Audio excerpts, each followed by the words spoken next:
Hi, so for my Real World Friday, I'm doing how to make pizza. So I have pizza stones in my house. You guys might not. You can always use a cooking tray, but for pizza stones, you need to preheat them. So we're gonna preheat the oven to 550, which is the highest my oven goes.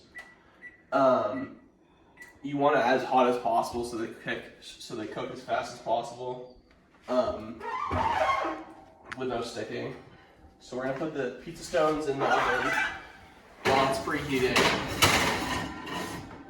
One on the lower rack, and then one on the middle rack. So for the next portion, you want to take out all your ingredients that you're gonna use for your pizza. So I've got some flour for the sheet, or for the pizza peel. I've got some sauce for the pizza.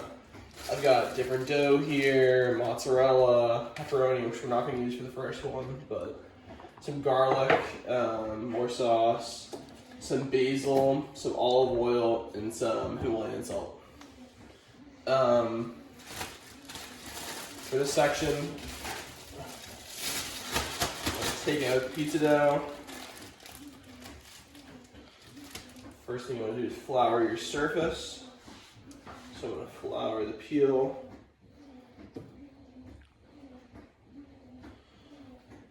And I'm going to incorporate some flour into the dough on this. So you want to flour it more because you don't want it to stick to your surface. You're going to start working out the edges like this, forming a crust. Once you've got your crust for the most part formed, you want to start working out the middle of the dough to make it thinner in the middle so it cooks more evenly across. Ideally, you want it to be kind of see-through, like how you can see through the light a little bit, and you want it to fit the size of your pizza stone. So I'm going to place mine onto my peel now. It's a pretty good size for the dough. And then you want to start adding your ingredients. So I'm going to start off with a layer of sauce. I'm just going to use a spoon to add the sauce on. Just take one scoop to start off with. And you want to slowly start spreading it out across the dough. You don't want too much sauce because with like a normal conventional oven, which is what a lot of people will have at home, if you put too much sauce on, the actual dough won't get fully cooked through and it will be a little bit soggy. But you want to really spread out the sauce as far as you can because the crust will form, but you don't want so much just dough without sauce or toppings on it. So I'm going to add on a little more sauce and spread it out. I'll do one more scoop just to make sure it's a good amount.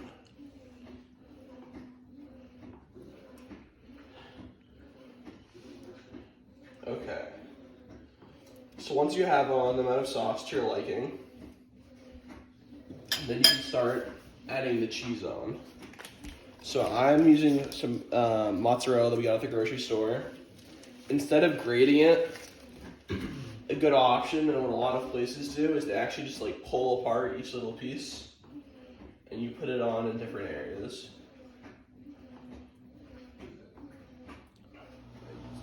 And so at this point, once you have cheese all over your pizza, this is where a lot of creative freedom comes in. You can add whatever toppings you want. For this one, I'm just going to do some basil and some garlic, keeping it basic. So for basil, you can either cut it up, but you can also just literally just tear it up into small little pieces. When you tear up herbs like basil, it actually brings out a lot of the different flavors.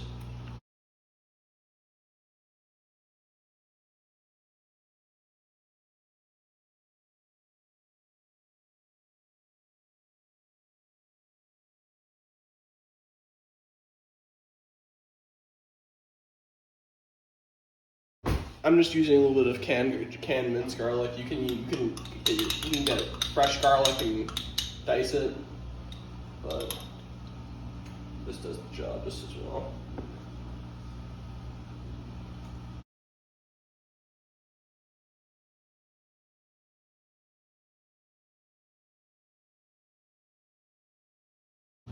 And at this point, I normally add a little bit of olive oil.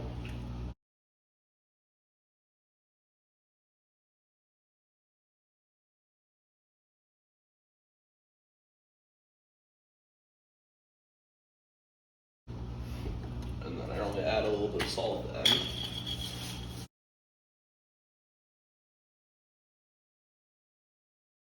So our pizza stone has been preheating for 45 minutes, so it's ready. At this point, our pizza is created, except for the cooking portion. So then you want to take out one of the racks to make it easier to put the pizza onto. And then at this point, you want to slowly move it back, so that way your pizza doesn't fall off the stone. But so that way it's evenly on it. And now you just wait for you put it back in, you wait for your pizza to cook. Once your pizza's cooked, it should come off nice and easily. Let's go. Alright, so the pizza's done right now. Your pizza's gonna take different times depending on how many toppings you have on the pizza. Also what temperature your oven goes to, what type of oven you have. So this looks about done. Ideally you're looking for around, for a little bit like a golden brown crust, or when you start seeing the dough's taking form.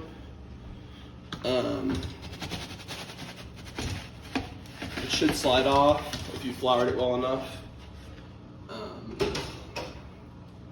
And at this point, I'm gonna add a little bit more basil.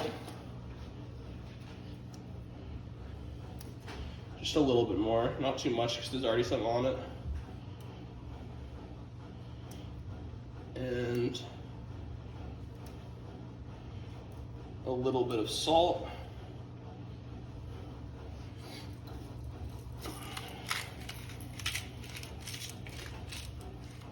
Then after that, just let your pizza cool so that you don't burn the roof of your mouth, and then you should be good.